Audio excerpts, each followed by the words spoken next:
thank you all for being with us. We've heard from the speakers, we've heard from the young people. Let's break it down now. And from each of your perspectives, I'll start with you, Your Excellency Kagame. What is the most urgent mindset shift that Africa requires today? And in some way, allow me to interconnect it to the African School of Governance and why you worked on setting this up, please. Right. Good afternoon, everyone, and I hope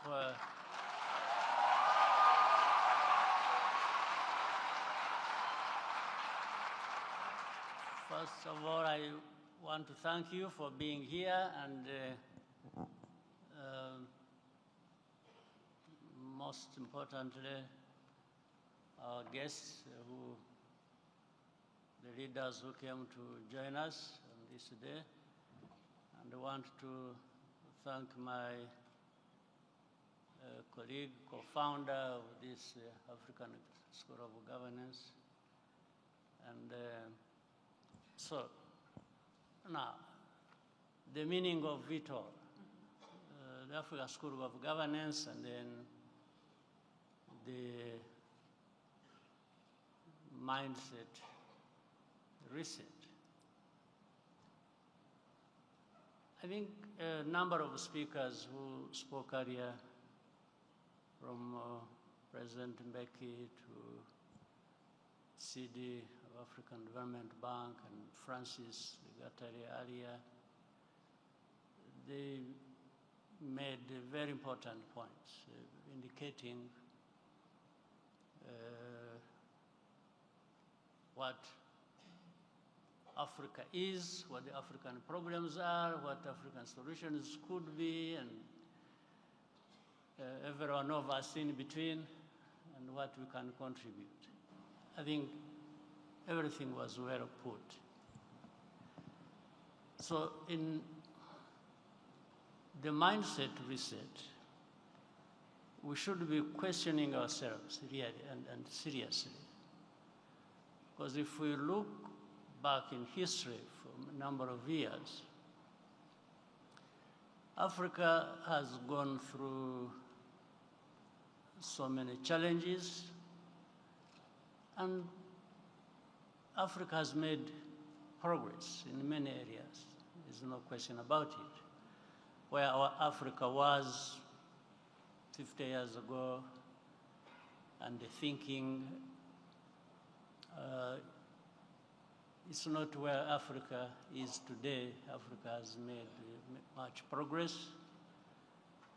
fallen short on many things, evidently, or failed here and there, but I think there's very good progress.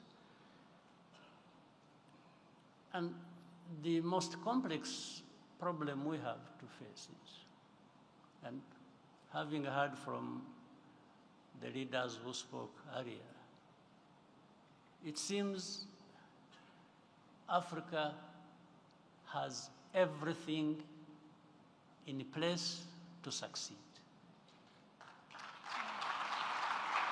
It really does. It does. It has people, it has resources, it has the history that we have or should have learned a lot of lessons from. But looking back again, every day there are discussions about our continent, whether at the African Union or in other settings, and sometimes ourselves discussing, and sometimes other people discussing us. I mean, we just can't stay in one place where we are discussing our problems and evidently convincing ourselves, and rightly so, that we have more or less all we need to be where we want to be at any point in time. But we are not there. We don't get there. So the problems have been well put by the speakers. Now the task is how do we change all this? Meaning, how do we change from a position where we have everything we need and we are clear about what to do and about where we have to be. I mean, the term when, you know, there's the Africa we want has been repeated so much. Yes, there's Africa we want. Why can't we have the Africa we want, since we have everything in place? So it means there's something we have to identify that keeps failing us. And therefore, take the bull by its horns and deal with what we have to deal with. So the school here, I think it's a school, an institution of knowledge. People will definitely benefit in that area. It's also going to be an institution maybe to kind of act as a reminder to us that there is a hard task ahead of us, nonetheless doable, that we have kept falling short on for so many years, and we have to be here, whether through research or discussion or observation or, you know, the knowledge we gather here, that we have to act upon and change. We have to change our continent, but we can't change our continent without changing our behavior, right, our way of doing things, our attitudes. We certainly have to, and we can't keep saying things about what we have to do and then start doing different things. I mean, we have to match what we say, what we want, with what we do, and then be able to see the results. I mean, there are no two ways about it. We can't keep running around in circles and sometimes congratulating ourselves, sometimes hugging each other, and then doing this. But after a year, or 3 years, or 5 years, when we look back, we find we are either in the same place where we were, or even, you know, moved backwards. I mean, how I mean, we human beings, Africans, even human beings, I mean, we need to challenge ourselves and say, why? Why do we have even gone to a point where we are reduced to simply admiring others. And others meaning not others among us, no, others outside of the continent. Why don't we do things so that we can actually admire each other among us? There are people who are capable of doing good things, and why don't we join them and do exactly that instead? And that attitude, that mindset of admiring others is what reduces us to being subjects of all kinds of dictates. And for us, we are reduced to lamenting and complaining and you see. I mean, we just have to, and this is a place, this is a school, that's ideas here that really we should reflect on, and that should drive our behaviors and actions going forward. Thank you so much. it's a lot of food for thought. You know, we heard that you even go as far as recognizing policies are in place, instruments are in place, but we're not implementing. Before I come to you, Madam Vice President, please allow me to just ask the room 2 questions following President Kagame's remarks. Do you love yourselves as Africans? Do we? I want you to ask yourself that and think, how do I feel? And if you feel like you rousingly love yourself and you love our African continent, please let me hear you clap. Okay. Wonderful. Wonderful. So that is not the problem. Do you believe in yourself and your African neighbor to solve the challenges that you face? Yes or no? It was a bit less. I think it is both. It is both. Yeah, from what I observed. It is yes and no. Yes and no. It's a mix. So we're starting to understand, right? So maybe there are questions of trust, there are questions of understanding, and we'll come back to that.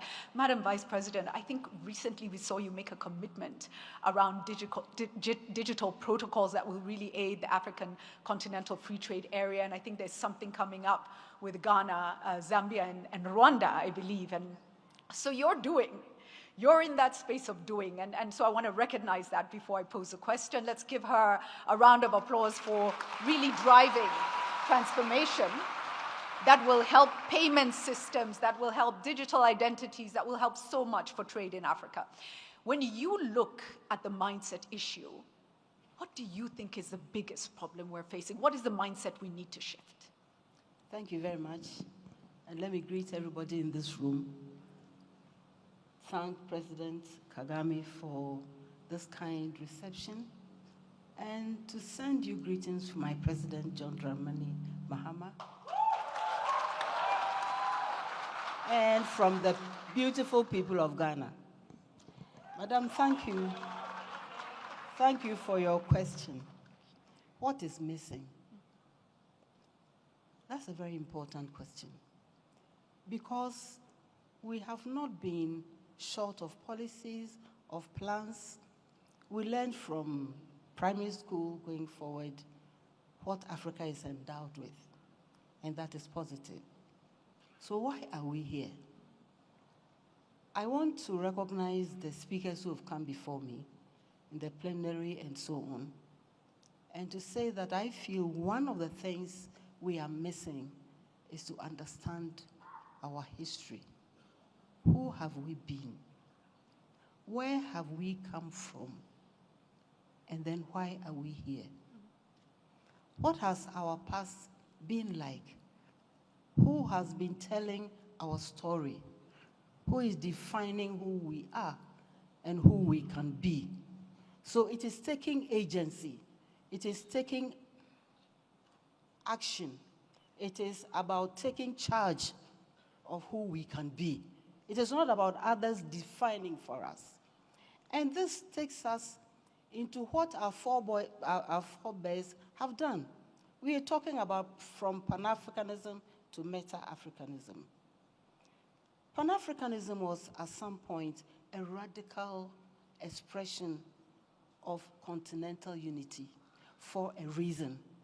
And the reason per force that continues to stay is how we can come together and do things for ourselves as a people. And that also takes root from taking charge of why we are even doing this, what's the rationale, and what is left for us to do. And I want to commend the school for, for governance, and I want to humbly suggest that the theories are based on research we have done and not extending research others have done. Otherwise, we'll come back here.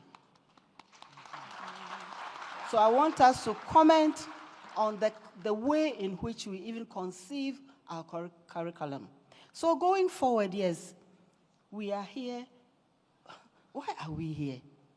Why do we have so much and yet we are so poor? So what is stopping us from making progress.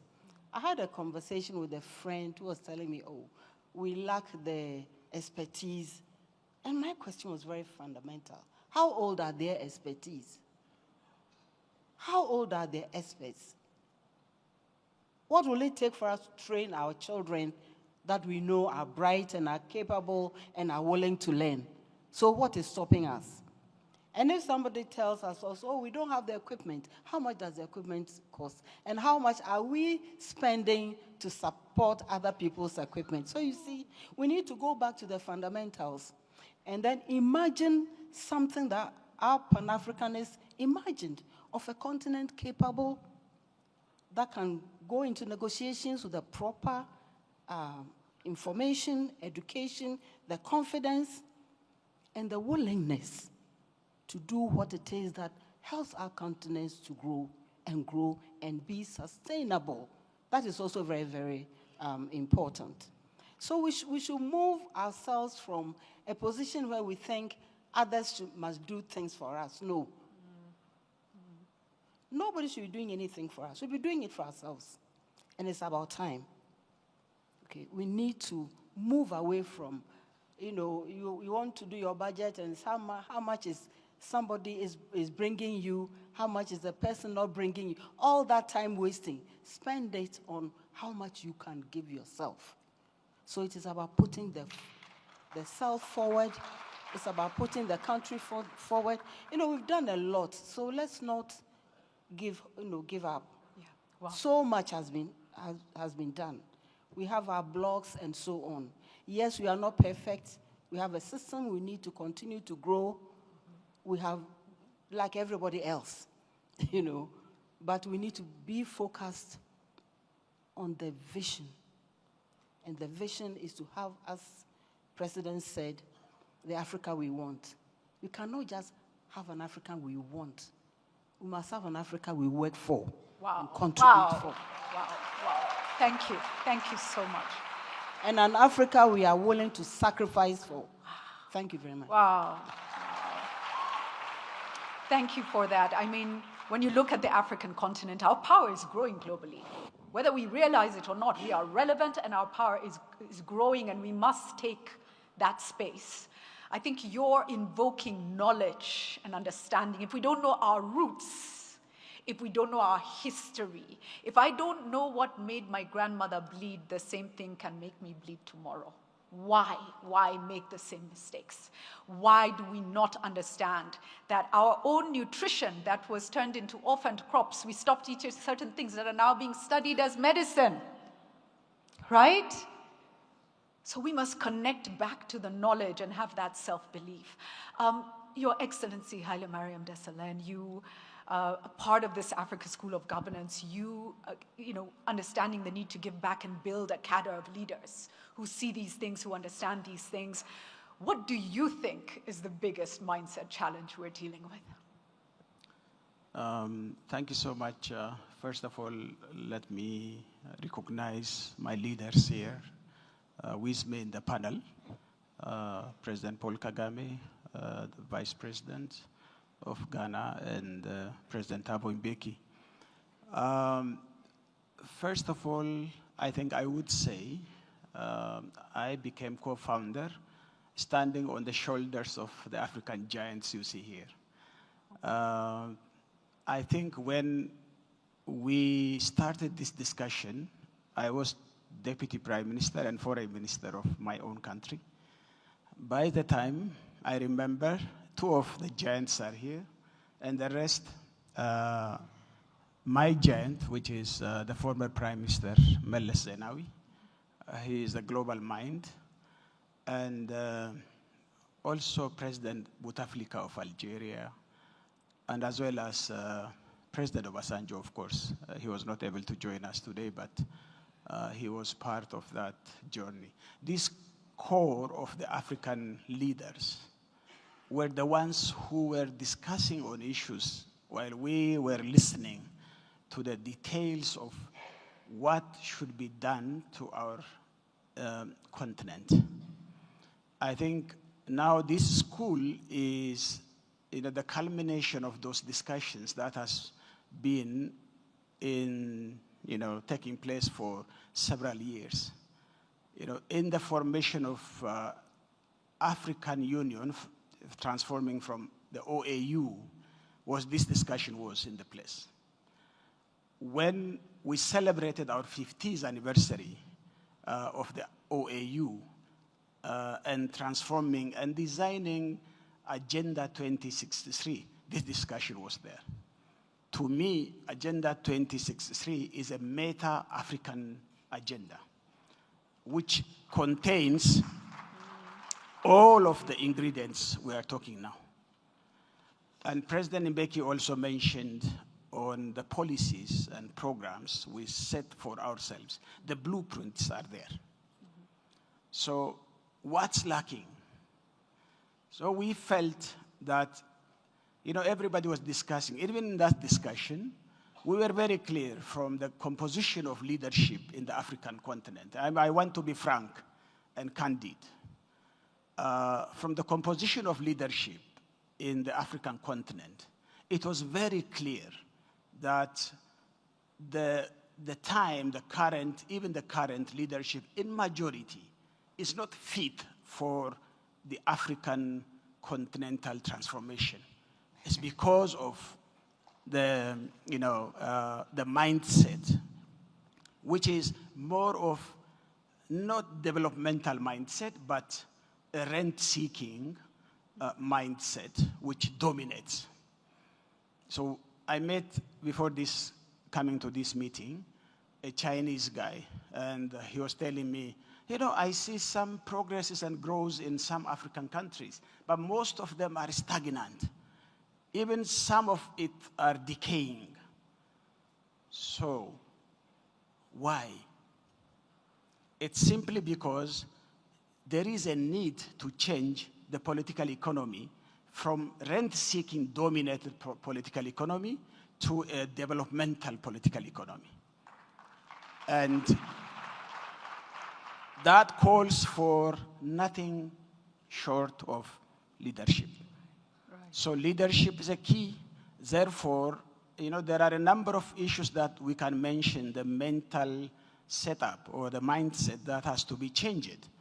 But our future, even the current, rests on our young people. Wow. So if we do not, cultivate a critical mass of future leaders now at this time, because it's a generational journey. It's not just fixing in a month or in a year. It should go for generations. And that calls for beginning somewhere. And I thank President Kagame.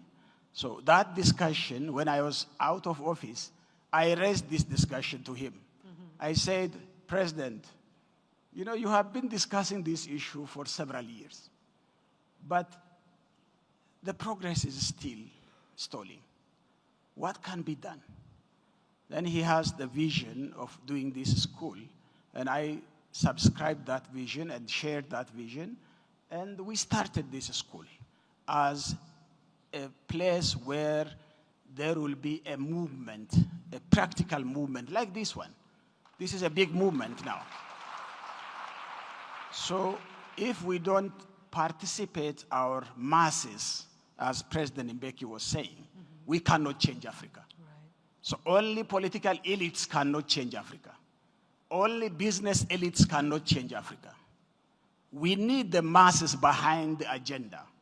And that can only be done if we do have a cohort and critical mass of leaders, young leaders, that are taking responsibility for the future of our continent. That was the beginning. Thank you. Thank you so much. Thank you. Very, very, very clear. Your Excellency Thabo Mbeki, we've had the honor to hear from you already this morning. I want to move to the areas of focus that we really need to double down on, whether it's sectors or issues. We are living through very difficult geopolitical times, very difficult. And in some ways, Africa seems to be once again on that table when they divided Africa in the scramble of Africa. You feel all these interests surrounding the continent. So we have to double down and deliver. On the continent, for the continent, we have to position Africa globally, and at the same time, there are headwinds that we face. What would you say are the things that we really need to be focusing on in terms of how leadership pushes forward in spite of all these challenges, number one, and number two, maybe in terms of sectors of areas, issues that we really need to have a laser-sharp focus on? I think I must repeat what has been said and what I was trying to communicate earlier. Even with regard to the matter you are raising correctly, of a very complex world situation, really, really seriously, this issue of the quality of leadership on our continent is critical. If we don't attend to this matter successfully, there's no major African problem is going to be solved. It doesn't matter what the problem is, including the ones about Africa's place in the world. So the challenge is this. What do we do to produce this kind of leadership that is needed? And I think in that context, the point that Prime Minister Haile Mariam has just made is very important. That this leader is that we want. He can't drop from the skies from somewhere. The masses of the ordinary people become important. Mm-hmm. That's where the leader comes from. Those are the people who must produce this leader. You want me to elect you as president. What are you going to do about it? In fact, I'm hungry. I'm poor. I live in these conditions. I elected you 5 years ago and these conditions have not changed. Why must I elect you again?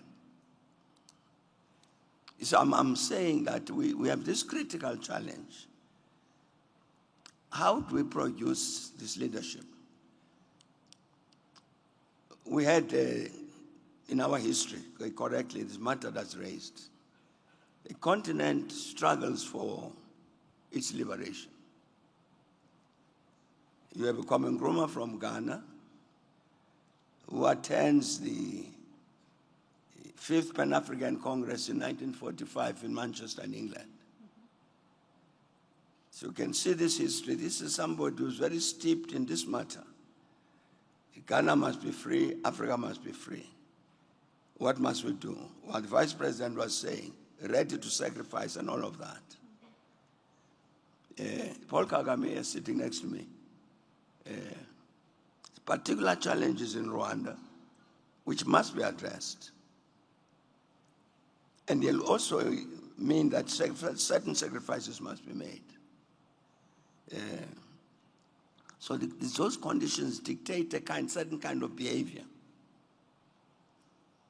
So you therefore produce the Kwame Nkrumahs and the Paul Kagames and all of these people.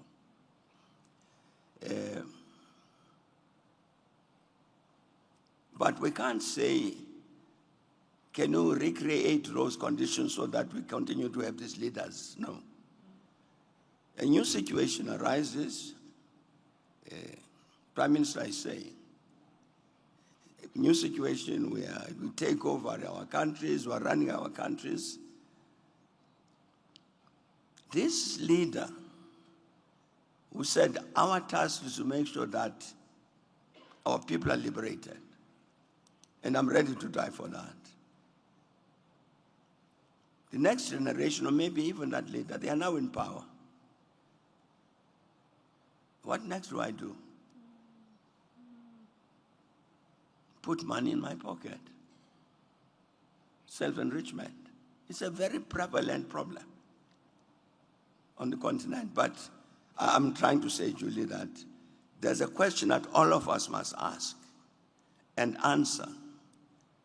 what is it that we do to produce this kind of leader? Not to decry, not only to decry the fact that we don't have them, but you say, what is it that we do in order to have them? And part of I think, the response to this challenge, again, I refer to Prime Minister Haile Mariam. President, I think, is to be honest with one another. You see, if Thabo Mbeki is doing wrong things, Paul Kagame should not be diplomatic and polite, but to say, but you are doing wrong things. It's because I was trying to indicate we are mutually interdependent. Yes. So what wrong things I do in South Africa will impact on Rwanda. So you can't say I've got a sovereign exclusive right in internal affairs and so on. And that's one thing that should happen. Thank you for that. You know, but the challenge is, practically, what do we do to produce this kind of leadership that we need? And that answer is not easy. You know, it brings us to a philosophical question. Are the greatest leaders produced in times of the most intense crisis, right? And actually, Africa has surpassed that stage in most places of most intense crisis. So how do we produce the next leaders that Africa requires? Let me come to you, Your Excellency. You know, you started us off really with a lot of food for thought about everything we have in place and our failure to act. And we started to get some indication of what the problems may be. If you were to point out to one sector, one issue that you want to see movement on, and so all of us will listen and say, okay, this is how private sector aligns, what would that place be where we can and must focus and move? What's most urgent? There are a couple of things that are urgent, but let me start with, we are here in this institution, this school, and we are addressing young people here who are even aspiring to be leaders tomorrow. I hope they are listening. Right? Yes. Because all these things that are being explained very well, and then they develop to a certain level, and they start behaving just like what we are talking about that has led to. So that is the starting point, and that will help things to change. The second thing is, from what Haile Mariam said, the Chinese who talked to him and said, you know, so many things happening across the continent that shouldn't be the case, and where some developments here and there. What is so disheartening is that the same places, and there might be many places on our continent, where things have stagnated or have been deteriorating. The leaders in those places are not bothered. That's the first thing. And from the leaders, people start even either being desperate or something, they also start giving up. And the situation becomes hopeless for 5 years, 10 years, and it's like there's nobody. But of course, when it comes to selecting legitimate leaders, and at the point that President Mbeki made, there has to be legitimacy. There has to be legitimacy at the national level, but you should not neglect legitimacy at the continental level. And then that again comes to the point where when leaders are there and some of them are not doing the right thing, it's true, we should have the courage to raise it. Because you can't just use the sovereignty, you know, you are messing up a country that has a sovereignty indeed, and then you come to the continental level, you also messing up. And we have to keep quiet because by sovereignty, you happen to be there. And by that, to a degree, it has come to a point of legitimacy. That should not be enough. Sovereignty and legitimacy combined should also be demonstrating that people are doing the right thing for themselves or for those they lead. And we can't be made to, we should, even the young people here should develop having the courage to find a form in which they can express this one way or the other. So the conversation goes on. Now, the investments we have to make, we talked about leaders, and leaders definitely are the ones in the end responsible for all the things we do. When we do wrong things, they have their own consequences, and you can see how this affects people. So the governance aspect of it all is very important, because I can tell you that we can invest in infrastructure, we invest in health institutions, education, or all these are important. We can invest in agriculture for food security, to be able to feed ourselves. These are very important. They are actually key. But depending on the governance structure, these are either going to happen, or even when they have come to being, they will be able either to give the results you expect or not. The politics behind it all will decide whether the infrastructure you're investing in, or whatever you're investing in that is going to improve the lives of people, will stand and work for the benefit of these people. So we can't, before we talk about the different sectors we have to focus on and so on and so on, there is this thing that you are talking about mindset. People talk about vision. You talk about all kinds of things. The mindset drives the vision, drives the plans you put in place, and how these things are executed to deliver. So they are connected. So we already having a good example where we are saying even at a continental level, we have these policy frameworks that are really well thought out. They have laid out step-by-step things that we can do. But is this something we are going to sit with like an ornament in front of us, and we just keep referring to that? But at the same time, when you measure the difference we have made to our people, the people's lives, you don't see much. So what is lacking, therefore, is not the resources. We have already been told how resources are there, or they can be found, and so on and so forth. But so how do we connect all this that needs to be connected and deliver? And delivering means you are seeing something there. The results should be there. It's not just thinking about... I was told there's something, the term in psychology called, it says subtraction neglect.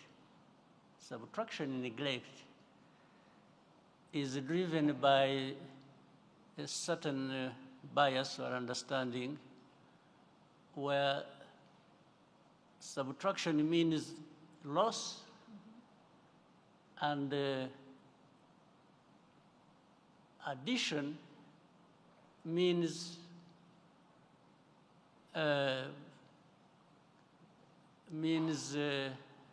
being productive. All right? Yeah. I'm saying this, let me give you an example, which we face in leaders who are here have led governments, and let's say in my government, we are sitting in the cabinet, we agree to do things, and when the ministers have left, instead of going straight to do what they need to do,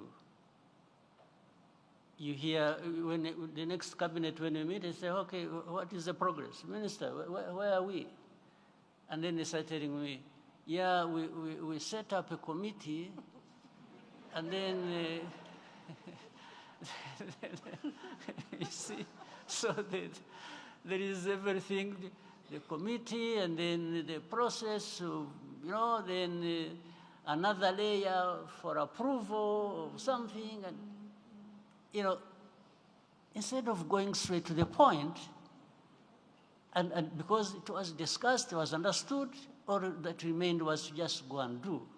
In fact, the president of African Development Bank mentioned that as well. We're talking about procedures, processes, then committees, then meetings, then all that. Some of those people think they are really doing the right thing. Yeah. And some people get even lost in the nice language in which they have to be explaining something. And the long reports that they need to write. And that's where the whole thing ends.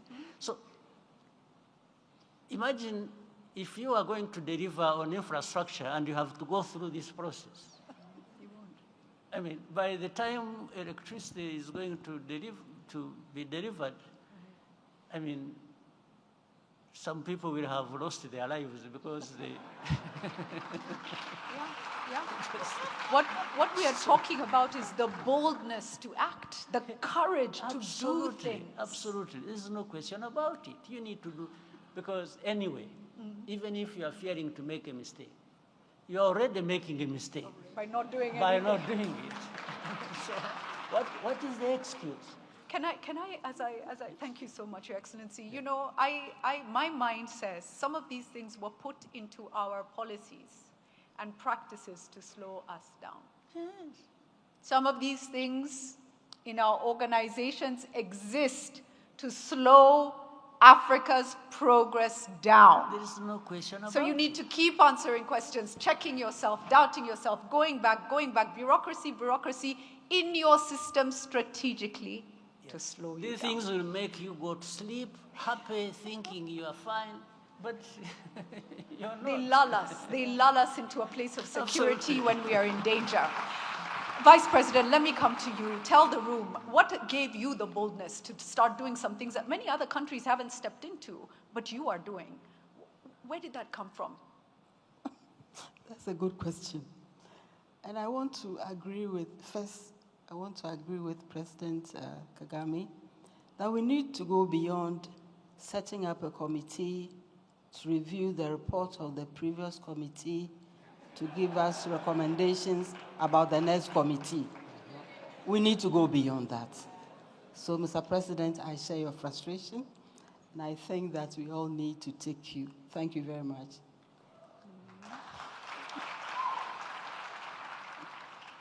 Frankly, I don't know what the bold things you're talking about, but I just want to comment on, what has brought us here.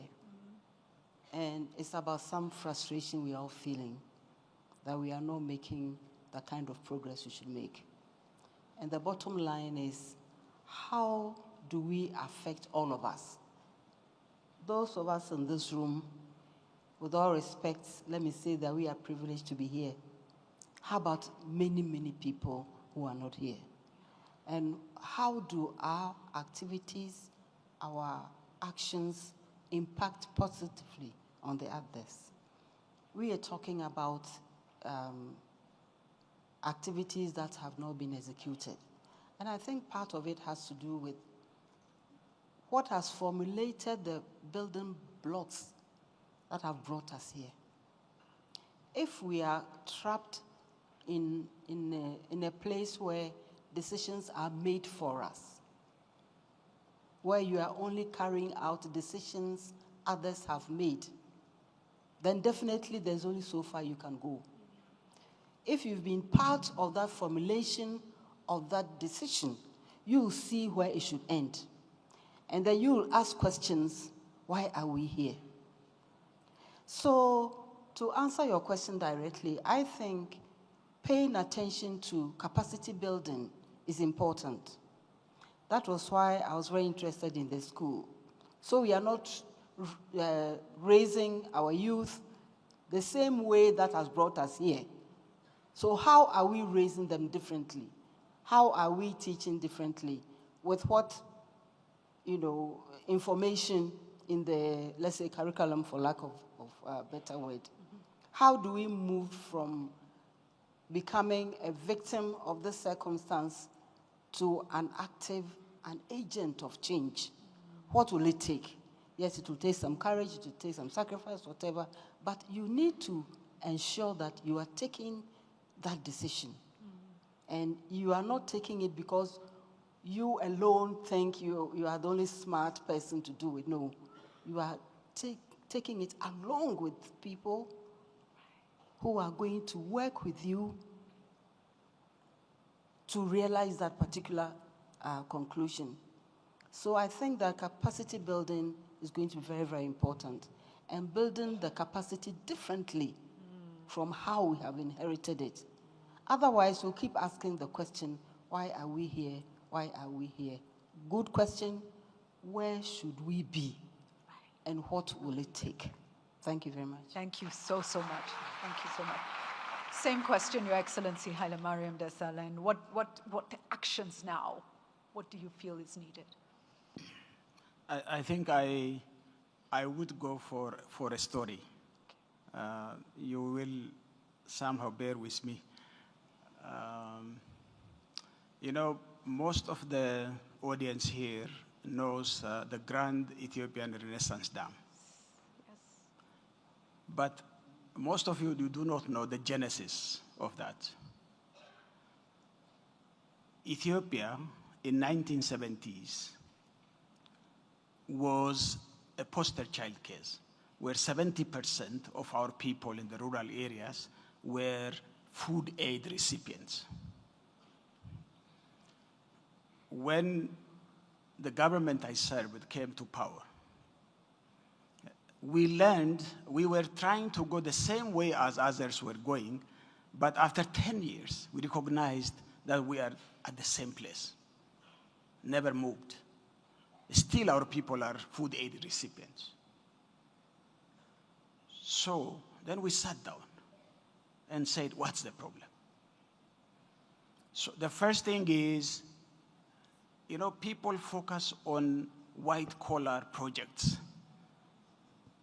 But the whole issue should center on our masses of the population. So we said our people, by the time, 85% were farmers and rural community. So we have to focus on our asset, which is our resource, which is our people. And then we have a land resource, we have water. So then we geared our policy towards agriculture-led industrialization, and we continued on going into that program. The first thing is, how can we change the mindset of our farmers from dependency? There is one joke which we always take, Our farmers were saying, let the rain rain in Canada, because the food aid comes from Canada. That was the mindset. Then how can you make this farmer to be a productive farmer in its own plot? So that was the beginning of the revolution in our rural development. That was in 2000, and we moved 8 years through our program. We have 80,000 against the prescription of the IMF and the World Bank. We went into 80,000 diploma holders of agricultural extension workers deployed at the village, which brought our national budget to be 17% to the agriculture sector, annual budget. Wow.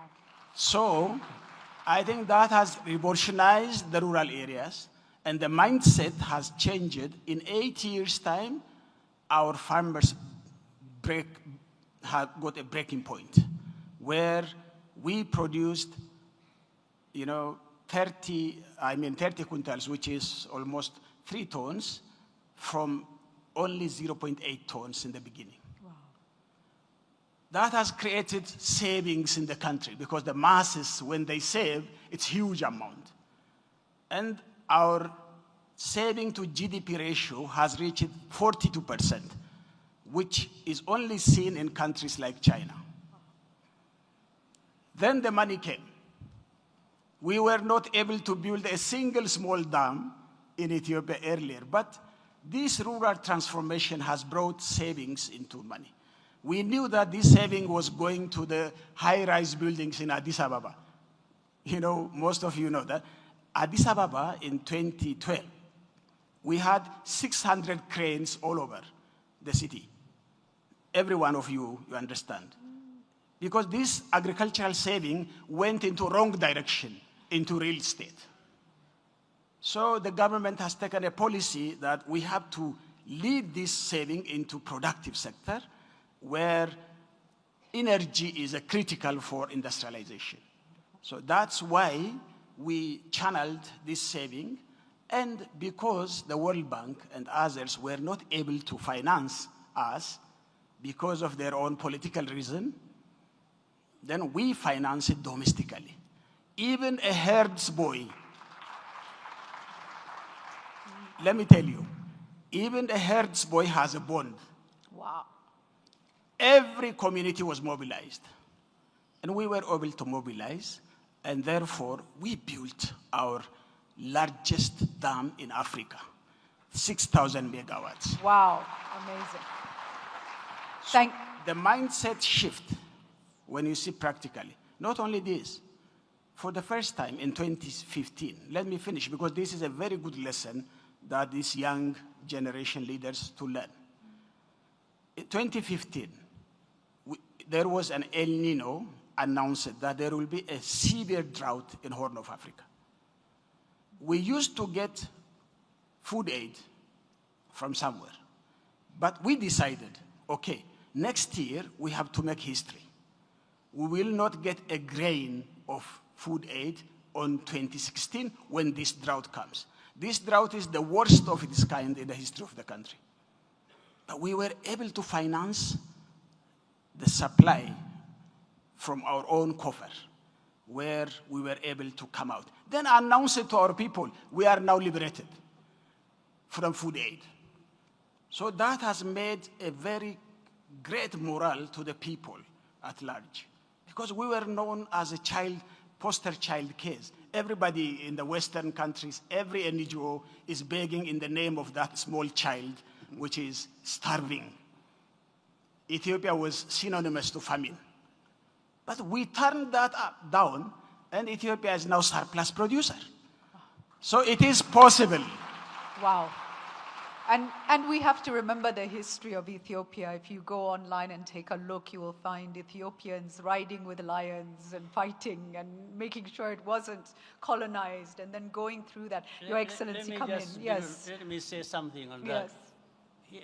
He's given us a good example of Ethiopia and what happened and what was done and so on.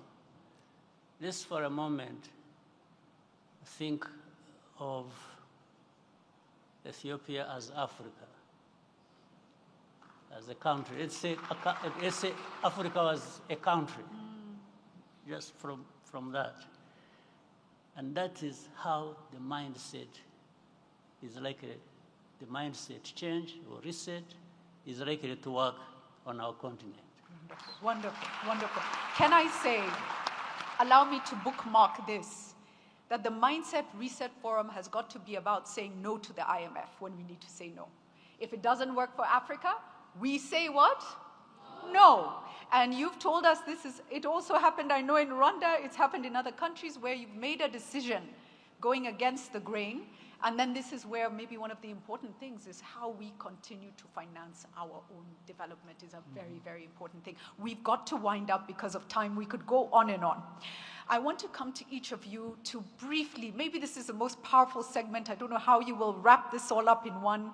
These young people we have in the room who are listening keenly. I want you to remember where you were when you were their age.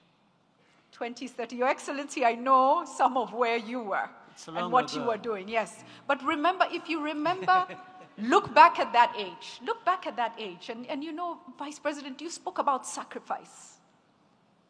I want you to each of us, to tell us, each of you tell us, where were you?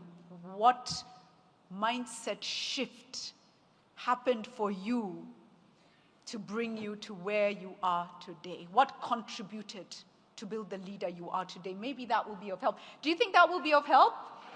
All right, all right. So, Haile Mariam, Your Excellency, can I start there, please? Yeah, thank you very much. I think the famine case, which I mentioned to you, when I was 9 years old, that happened. So I was from the southern part of Ethiopia, which is, bumper harvest area. So that has changed the whole of my career and my life and my political engagement as well. So to transform Ethiopia from a food recipient to a food surplus producer.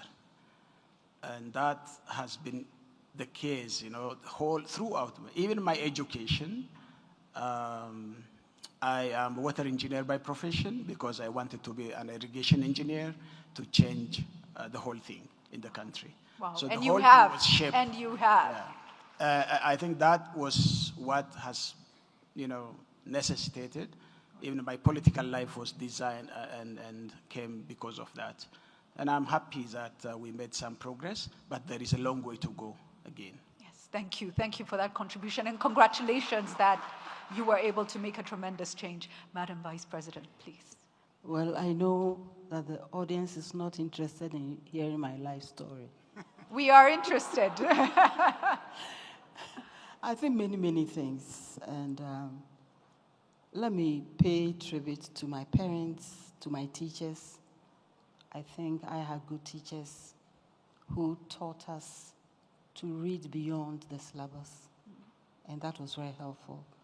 To read writers who were not included in the so-called canon.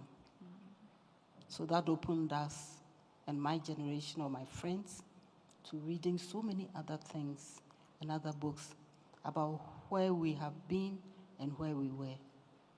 But I think that at a very practical level also, maybe living away from home and recognizing, as a child, I think I've said this to many of my friends, I thought that our food was very boring. And I complained that it was repetitive and so on and so forth. But all of these sometimes come because you don't have anything to compare with. So then you step out and you realize that, but some people have only 2 staples. Now look at all the things they do with them. Then you ask yourself, so if I come from a part of the world where virtually everything grows, why are we importing food? So what is going wrong? Where are the other Ghanaians here? Yes. I love bread too, so it's okay. Every other village has an oven baking bread using wheat. And it's gotten to a point where we don't even see it as an imported food. And that is part of the mindset. I'm not saying it's a bad food or what is stopping us from developing our other grains into the same items that we can also use to bake bread, right, or use to make medicine, right, or use to build our houses, or use to teach our children. So what is it that is moving us away from ourselves? And, coming from the campus, I used to ask my students, when we say somebody is educated, what do we mean? And it was like a joke. But finally, we see the picture. It's like we've been raised to move away from ourselves. And we call that, where are the young people? Are they here? You're all here. Thank you very much for coming. You are very, very important. And you need to recognize that your education should ground you in where you can be. Wow. Thank you very much. Thank you so much. Thank you. Thank you. Your Excellency Mbeki, can I come to you? Where were you in your 20s and 30s, and what lessons did you learn about mindset shift that have driven you forward?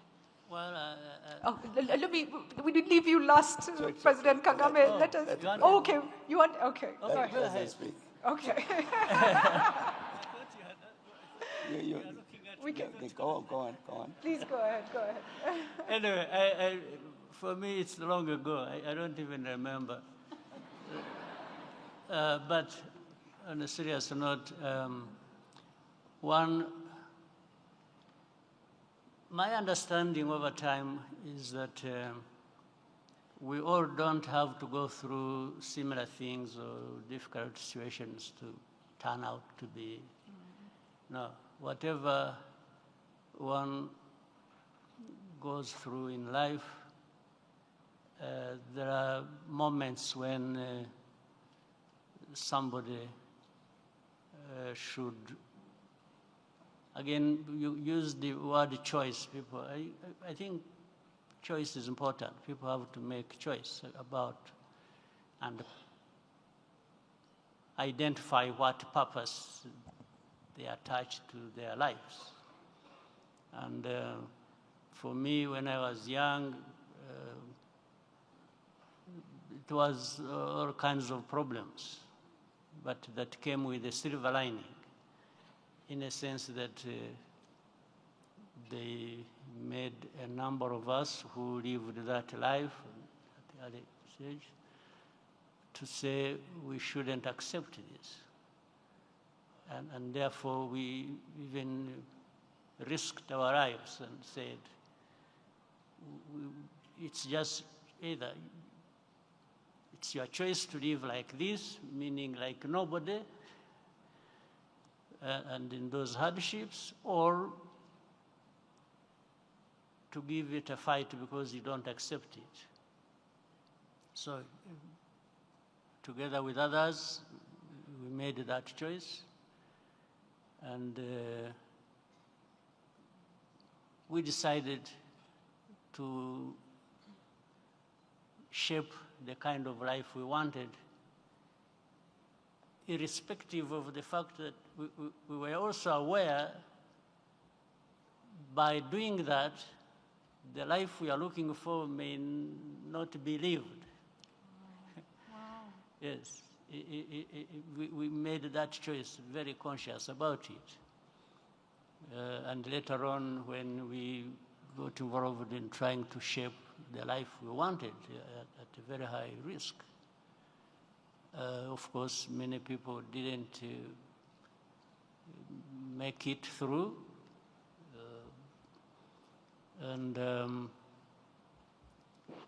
but others stayed the course. Because it was a choice, it was a decision, however costly it was. And there's another challenge that is associated with that over time. Having gone through that, made those hard choices and taken the risks. Actually, there's another side that there's something ringing in you and saying, so if I took this risk to shape my life to be different from what it was, am I the one going in any way to contribute to making people feel like I felt that time? I don't know whether I'm understood here. That's a heavy weight. So it compels you to say, I'll try to do my best, so that what I'm doing does not result into people feeling like you felt that time. That's what I meant. So And this is in everybody's possibility. The young people, I'm addressing these young people and others who are following. It's in your capacity, in your ability, in your every possibility to say, to give your life a purpose and to make a choice. A choice that you know if you have made it, it's not just going to be confined to your life, but it has impact on other people's lives. So, and in fact, that's why it is important when people are talking about even continentally, why we should even work together. Because not working together, what does it mean? What purpose does it serve? Who benefits from it? So I just want to say, you try, give it a try, you fail, you make a loss here, you make a gain here, but stay the course. Keep going. Yes, keep going. Keep going. Yeah. For avoidance of doubt, before I come to you, Your Excellency, Becky, for avoidance of doubt, in April 1994, Rwanda experienced the genocide against the Tutsi. It was a horrifying time where close to a million lives were lost. People were displaced. And a small army had to come in. His Excellency and a few others, young people, came in. And he has said, not knowing if they would survive, what they were coming to confront, the world abandoned Rwanda. Actually, before that, my family went into exile when I was 4 years old. So a big part of my life, I was a refugee. In Uganda. In Uganda, in the neighboring country in Uganda. That's where I grew up. So the sort of hardships I was talking about were even relating to that. But from that, we grew up into this kind of determination to say, no, we can't just live stateless. We can't live as refugees forever. So that's why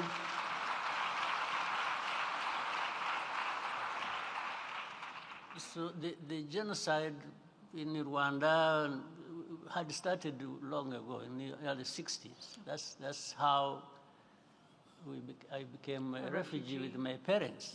Some of my relatives did not have a chance to escape to anywhere. They were killed.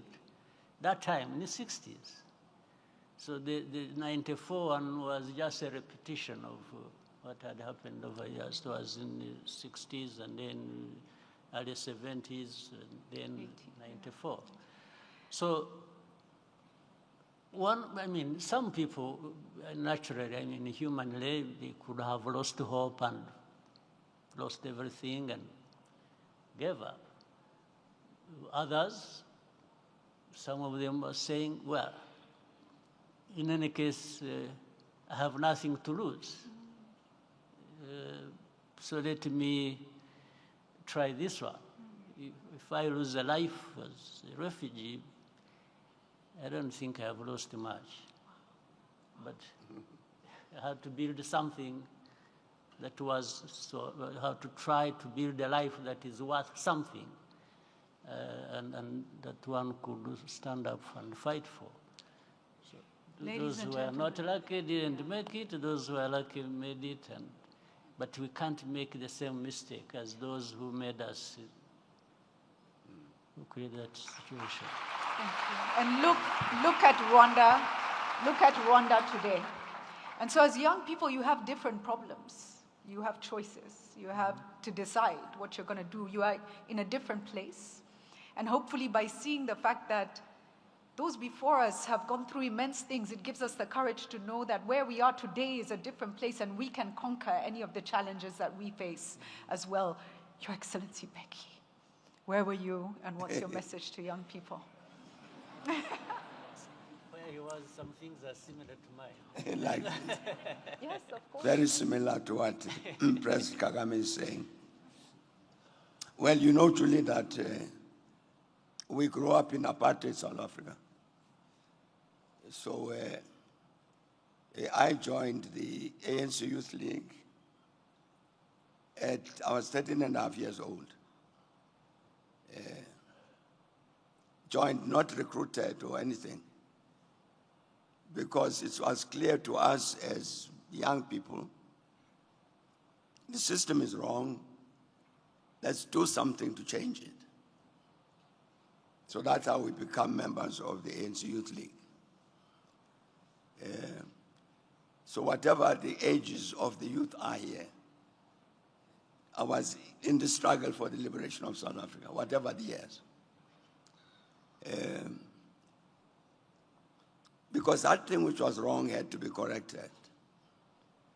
And we understood, again, as Paul Kagame just said, we understood things had to be changed in the correct direction, and you stay with that, whatever the cost.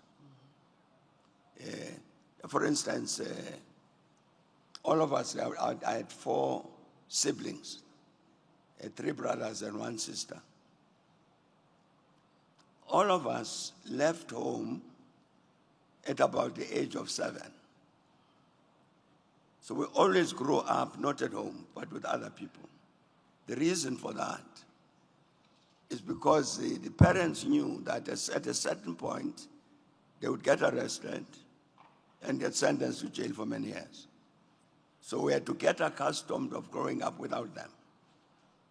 So that's how we grew up. So I'm saying, so whatever the ages are in the hall here, those were ages of struggle. So I've been 70 years a member of the ANC. Wow. Committed the same vision as when we joined the Youth League. What we do, and let's get rid of the apartheid system, let's change the conditions of people for the better and so on. As you know, our comrades in the former Portuguese colonies have got a very good slogan, a luta continua, a vitória é certa. I'm still saying that today. The struggle continues, victory is certain. Because you can see in South Africa that we are still left with a great deal of the legacy of the apartheid system. So the struggle hasn't ended. So you stay with the struggle, you stay on course. The commitment you made as a 13-year-old, you stay with it. And the reason you stay with it is because the condition of the people remains affected by the thing that was wrong 70 years ago. So this is what our young people now, we're talking about the African challenges. We're searching for answers to some of the questions, what is to be done, practically, seriously. That is, young people must stay with that struggle until indeed the Africa we want emerges. And not say, I've said somewhere that when you are running a marathon, there should be no point where you say, look, I'm tired, now I'm dropping out. You've got to run the marathon and finish. And I think that's a task of our people, young people here, that they must run that marathon to make sure that this Africa we want does indeed emerge. Thanks. Let me add something that I thought.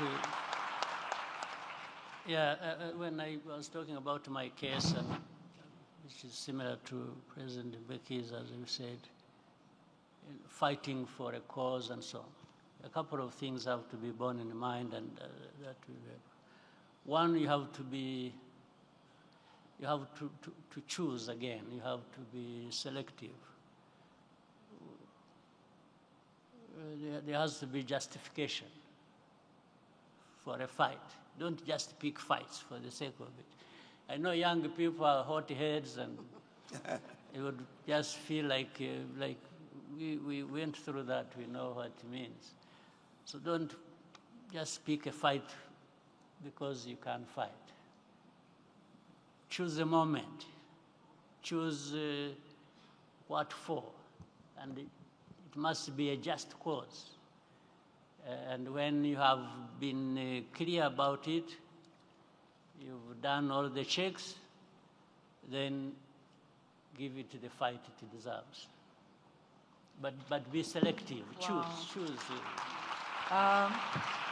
My father was a military man, and he always said, you do not unleash the military until it is a last resort. Yes. You do not go into a fight until you have no other choice, and you have different avenues. Leadership. So what we've heard from this conversation, leadership, governance structures, I think the idea that we have choices to make, but to make good choices, we have to have knowledge. We have to know where we've come from. We have to know the different paths we have access to. We have to recognize our own capacity, but the capacity of the network. Those around us collaborate. We have to stay on course. We'll make mistakes. You'll get back up. Dust yourself off. Keep moving. Stay on course. Let's give a big round of applause, please, to this incredible panel. Thank you. Thank you. Please, let us also allow, I think, His Excellency, we can allow you if you need to leave. We will say thank you very much. Thank you. Otherwise, if you will stay, either way, we are in your hands. A round of applause as they head down. Thank you.